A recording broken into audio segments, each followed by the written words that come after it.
The next dinosaur we see is the latest species among the Giganotosaurini, called Mapusaurus.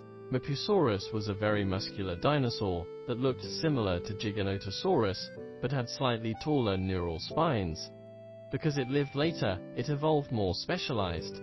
Its trunk was robust, and its legs were very long, which could help it hunt fast. What's even rarer is that Mapusaurus might hunt in groups, because at least 8 to 10 Mapusaurus specimens of different ages were buried at the same time in the place, which shows that they were highly social animals. It also somewhat confirms that the intelligence of Carcharodontosaurids was not very low.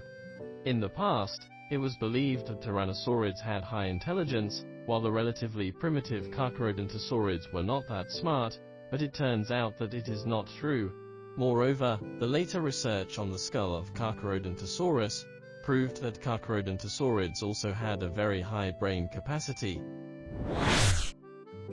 The following is a restoration of Carcharodontosaurus, a Carcharodontosaurid discovered in Xinjiang, China. And it was also a large carnivorous dinosaur confirmed with clear evidence. Clear evidence does not mean that a complete fossil was found. On the contrary, its fossils were poorly preserved, but a remarkably intact lower jaw fossil was collected, showing that this was a very large carnivorous dinosaur. To a certain extent, in the era when Carcharodontosaurus lived, the symbiotic relationship between various species and the structure of species was similar to those in South America.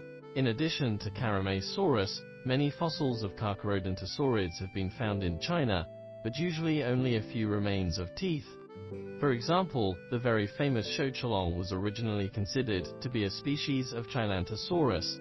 When Chilantosaurus was first discovered, people thought it was a large carnivorous dinosaur. Later, Chilantosaurus was found to belong to Megaraptorans. At that time, the second species of Chilantosaurus was found to belong to Carcharodontosaurids, so this species was separated and described as Shouchelong. Besides Shouchelong, there are some other found Carcharodontosaurid specimens, such as the ones in Henan, which were all with big teeth. Besides, the tooth remains of Carcharodontosaurids have also been unearthed in Heilongjiang, which shows that Carcharodontosaurids had been very common all over the world before the appearance of Tyrannosaurus rex. Next, we are going to talk about the Carcharodontosaurus. The earliest fossil of Carcharodontosaurus can be traced back to the beginning of the last century, when a relatively complete fossil of this dinosaur was discovered, but unfortunately, this fossil was only briefly described and blown up during World War II. Up to now, there are only a few rough study manuscripts and photographs, so we don't know exactly what original specimens of Carcharodontosaurus were like. Until the end of the last century, Paul Cyrano, a scholar at the University of Chicago, took people to Africa to re-excavate and unearth the more famous specimen we are now familiar with. Although there were only fragments, a relatively accurate skull and a relatively complete body were reconstructed, which revealed the truth about this animal and let us know that it was a 12-meter-long dinosaur with short forelimbs, tall neural spines, and a face similar to that of Giganotosaurus, but it looked more primitive. Next, we see a picture of Eocarcha rhea. In fact, there are limited fossil materials of Eocarcha rhea, so we don't know much about it. When we restored it, we were inspired mainly by the mixture of Carcharodontosaurus and Acrocanthosaurus. Because Acrocanthosaurus was separated from Carcharodontosaurids in the early stage and evolved, its appearance was quite different from that of the later Giganotosaurus or Carcharodontosaurus. It is possible that Eocarcha rhea was in its primitive state, so you can see that its restored appearance somewhat borrowed ideas from that of Acrocanthosaurus. This is an image of an Allosaurus. Allosaurus had a very large number of fossils preserved, which is quite unusual among carnivorous dinosaurs. We generally think that the number of herbivorous dinosaurs was much greater than that of carnivorous dinosaurs. However, numerous Allosaurus in the Morrison Formation were unearthed with individuals of different ages and strange postures. There were not just one species. The first identified species was Allosaurus fragilis, and Allosaurus jamaatseni became a separate species later, and so on. Allosaurus was one Of the carnivorous dinosaurs we know best about. We know how big its mouth could open, the growth pattern of its teeth, how its head muscles were attached, how each joint twisted, what its forelimbs were like, what its hind limbs were like, and some of its scales. It was also a typical dinosaur among carnivorous dinosaurs. In many subsequent studies, if too many fossils were missing, especially those of carnivorous dinosaurs, the fossils of Allosaurus were used as references. Allosaurus had many striking features, such as its large forelimbs, which were not common among later dinosaurs. Dinosaurs such as Giganotosaurus and Carcharodontosaurus, which belonged to the same group as Allosaurus, had small forelimbs due to degeneration. Only the forelimbs of Allosaurus were relatively large, because it was a primitive species in the Jurassic period. Besides, above the eyes of Allosaurus, there were large, conspicuous lacrimal bones. The lacrimal bones were developed into a relatively thick structure, with anti-collision function in later Carcharodontosaurids. On the skull of Allosaurus, pteravatier-like or cat-like protrusions were used for interspecies identification. These two structures were very thin and fragile, and probably used for decoration.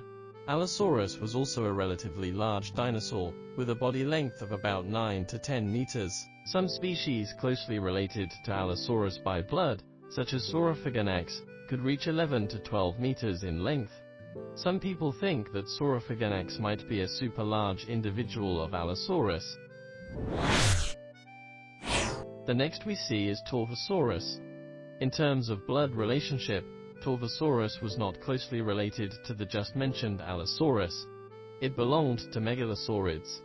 Humans began to know about dinosaurs from Megalosaurus, and it was the first dinosaur known to humans. But in fact, after so many years, there hasn't been much progress in the Megalosaurus research, because there are limited fossils about it, and the classification of Megalosaurids has always been vague. For a long time, people thought that Megalosaurus was closely related to Allosaurus. The family Megalosauridae was like a refuse dump. As long as people found a carnivorous dinosaur and couldn't understand them, they would call it a megalosaurid. This kind of research was very common at the end of the last century. Many carnivorous dinosaurs were considered to be megalosaurids. Now that the classification has become clearer, researchers have classified each species into the current classification system. Torvosaurus belonged to a typical megalosaurid dinosaur in the narrow sense. It looked very different from Allosauroids or Carcharodontosaurids. First of all, its face was shaped like a square, which was long. Although it also had lacrimal bones, they were not well developed. Looking at its whole body, you will find it has a slender body. Its pubis was not as long as that of the later carnivorous dinosaurs. Its pubis was short, which made it very slender. Its neck was flexible, similar to that of its distant relative, Megalosaurus. The proportion of its head to its body was relatively small, but according to some specimens of Torvosaurus, it could be great. Torvosaurus was also a relatively powerful carnivore. Here, we have to mention the peculiarity of Torvosaurus. Generally speaking, there are rarely two large predators of the same size in the same area simultaneously. For example, today, there are no lions in the territory of tigers, and no tigers in the territory of lions. The same was true in the age of dinosaurs. For example, in the Hell Creek Formation, where the remains of Tyrannosaurus rex were found, generally speaking, there was only one large predator, Tyrannosaurus rex. Giganotosaurus was the only one large predator in its period, and Mapusaurus was the only predator in its era. It was initially believed that there were many carnivores in the living environment of Carcharodontosaurus. Later, many species were classified into Carcharodontosaurus, and it was believed that the only carnivore was Carcharodontosaurus. Only in the Morrison Formation, there were large carnivores including both Allosaurus and Torvosaurus. Allosaurus was about the same size as Torvosaurus, and both could reach about 10 meters in length. Besides, there was Ceratosaurus. Ceratosaurus was considered to be a small animal, with a length of only 6 meters. Later, it was found that the 6-meter-long individual was a juvenile, and the adult Ceratosaurus could reach 8 or 9 meters long. so it was also a very large carnivore. That is its peculiarity, and more research needs to be done to reveal the specific reasons. In addition to Torvosaurus, there was another group of distant relatives of Megalosaurus, the Spinosaurids. The Spinosauridae was generally believed to have originated from Megalosaurus or be very closely related to Megalosaurus. One of their characteristics is that they were specialized. You can see that Spinosaurids have very unique appearances, such as the Spinosaurus shown in the picture. The Spinosauridae is divided into two subfamilies, Spinosaurini and Baryonychini. Spinosaurus was a typical Spinosaurine. It usually had a huge sail on its back, but only one specimen of Spinosaurus with such a sail has been found so far. Some other Spinosaurines, such as Ichthyoveneta, also had a sail on their back, but this sail was much shorter than that of Spinosaurus. Spinosaurus was considered a highly aquatic dinosaur.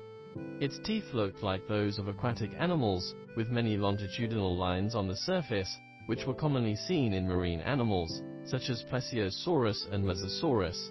Their teeth generally had such longitudinal stripes. In addition, it had a very slender mouth, similar to that of the gharial, which might be used to prey on fish. It had a long neck and short limbs, which was a feature of Spinosaurus. Especially, it had very short hind limbs, unlike the long ones of many large animals walking on land. Its hind feet were flat, each with 4 toes touching the ground, a bit like those of a duck, and it was very likely that there were webs between the toes. Its forelimbs were also a feature of this group of dinosaurs. We know that carnivorous dinosaurs had larger first nails. That is true with Allosaurus and some tyrannosaurs that appeared earlier. However, the first claw of Spinosauridae was extraordinarily large, forming a pair of hooks. The claws of Spinosaurus were relatively flat, but they could still pierce things. They might assist in hunting fish. Spinosaurus had an eel-like tail. The tail was also a distinctive structure of Spinosaurus. It was flat like an eel and was very short. It was a flat-sided tail. Some scholars believe that its tail could be used for swimming. There is a lot of controversy about the living habits of Spinosaurus. For example, some scholars believe that, when Spinosaurus was walking, because of its short hind legs, it might use its forelimbs to assist in walking like a gorilla. But now, it is believed to walk independently with only 2 hind limbs. It stood up, lifted its forelimbs high, and then walked, but it might stay in water most of the time. Other scholars believe that Spinosaurus might not live in water, and all the above adaptations to aquatic life can be explained in different ways. We only adopt one point of view in this introduction, and temporarily think Spinosaurus was an animal with relatively strong aquatic ability. After all, both Spinosaurines and Baryonychins were such animals. Now, we see a picture of Baryonyx, a typical representative of Baryonychini. Baryonyx was known for its long face and huge claws. The claws of Baryonyx were more curved than those of Spinosaurus. Those of Spinosaurus were slightly straighter, so some people think they were used for walking, but the claws of Baryonyx were completely off the ground. Its hind limbs were long too, and it could use its forelimbs to grab things. In terms of its body shape, it looked more like a large carnivorous dinosaur. There were elongated neural spines on the back of Baryonyx too, but they were much shorter than the dorsal sail of Spinosaurus. Dinosaurs closely related to Baryonyx by blood, such as Suchomimus, had a tall dorsal sail and neural spines too, but they were not as tall as the dorsal sail of Spinosaurus. In addition, Baryonyx might have a tail similar to that of general carnivorous dinosaurs. It was not good at swimming with its tail, so the living habits of Baryonyx might be similar to those of waders. It would walk by the shore and occasionally hunt in the water. Its long face must be used to hunt. Fish scales were clearly found in the stomach of Baryonyx. Of course, it was also able to prey on land animals, as the remains of Iguanodon were also found in its stomach contents. When it comes to large carnivorous dinosaurs, we have to mention the latest large dinosaur in the dinosaur era, Tyrannosaurus rex, the most famous dinosaur. The next dinosaur we will look at is a Tyrannosaurus rex, a dinosaur that has been restored to a new look over the years. According to the images we saw a few years ago, Tyrannosaurus rex was usually slender and had tight muscles. Now we know Tyrannosaurus rex had complete abdominal ribs, which could form a very large pocket to contain its visceral organs, making its trunk look rounder and thicker. Its pubis was very long, and the rear of its pelvis was very thick, so its overall shape looked much thicker than previously speculated. We are now able to reposition the shoulder girdle of Tyrannosaurus rex. The shoulder blades that were restored earlier were closer to the sides. Now we know that there was a clavicle in the middle. Its rib cage was very narrow. The entire rib cage formed a very thick structure connected to the neck, which caused the neck of Tyrannosaurus rex to be much thicker than in previous restorations. The head of Tyrannosaurus rex is also under great debate. The first is about its lips. One of the hot topics over these years is whether Tyrannosaurus rex had lips. Generally, there are two theories. One is that it had lips like a lizard, and the other is that Tyrannosaurus rex might have exposed teeth like a crocodile. We adopted the second view for this restoration, that is, the face of Tyrannosaurus rex might be like that of a crocodile. The ones who think dinosaurs have lips because they believe lips were necessary for them. Without lips, the teeth of all animals would get hurt, or the moisture in the mouth would disappear soon. Moreover, all land animals today do not have many teeth exposed for a long time. Birds, lineal descendants of dinosaurs, evolved beaks without teeth and were therefore the only animals without lips. But the environmental situation was different in the age of dinosaurs, and numerous animals had no lips and exposed teeth then. What comes first is pterosaurs. Many pterosaurs had exaggerated fangs, and no matter what lips we restored for them, they could not wrap the fangs, such as the Guidraco venator discovered in Liaoning. It had extremely exaggerated teeth. Besides, most members of Ornithochiridae had very long teeth. Many crocodilomorphs, for example, Caprosuchus, had very long teeth. Those animals had a large number of exposed teeth. The two closest blood relatives of dinosaurs today are birds and crocodiles. Neither of these two animals has lips. At present, it's hard to explain whether these animals have no lips because they are dinosaur-related, or whether they evolved to have no lips because of the environment. That is a controversy about lips. We adopted the latter view in our restoration. The most intuitive reason for it is that there were many very rough textures on the face of Tyrannosaurus rex, which were only similar to certain facial structures of crocodiles, so we can infer that the general structure of the epidermis might be like this. In addition, regarding the facial structure of Tyrannosaurus rex, Giganotosaurus and Abelisaurids also had similar ones. Such a rough structure was built to connect the harder epidermis. Besides this, there is no other explanations. Therefore, we temporarily adopted this restoration view. Moreover, the eyes of Tyrannosaurus rex were much smaller than they used to be. The shape of its forelimbs was also very different from the past, and they became very small. Its head was thicker than before, indicating that this animal was indeed one of the ultimate killers of the dinosaur era.